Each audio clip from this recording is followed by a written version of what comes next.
حدیث نبوی روایت حضرت ابو ہریرہ سے فرماتے ہیں، فرمایا رسول اللہ صلی اللہ علیہ وآلہ وسلم نے، جب میت دفن کی جاتی ہے تو اس کے پاس 2 سیاہ رنگ نیلی آنکھوں والے فرشتے آتے ہیں، ایک کو منکر دوسرے کو نکیر کہا جاتا ہے۔ وہ کہتے ہیں کہ تو ان صاحب کے بارے میں کیا کہتا تھا؟ تو میت کہتا ہے کہ یہ اللہ کے بندے ہیں اور اس کے رسول، میں گواہی دیتا ہوں کہ اللہ کے سوا کوئی معبود نہیں اور یقیناً محمد اللہ کے بندے اور اس کے رسول ہیں۔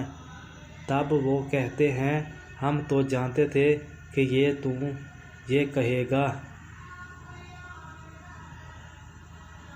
پھر اس کی قبر میں فراخی دی جاتی ہے 70 گز میں، پھر اس کے لیے وہاں روشنی کر دی جاتی ہے، پھر اسے کہا جاتا ہے سو جا۔ وہ کہتا ہے میں اپنے گھر جاؤں تاکہ انہیں یہ خبر دوں، تو وہ کہتے ہیں دلہن کی طرح سو جا، جیسے اس کے پیارے خامد کے سوا گھر کا کوئی نہیں جگاتا،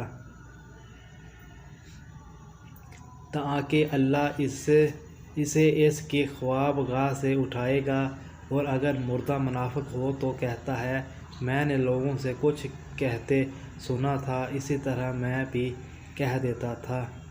تب وہ کہتے ہیں کہ ہم تو جانتے تھے کہ تو یہ کہے گا۔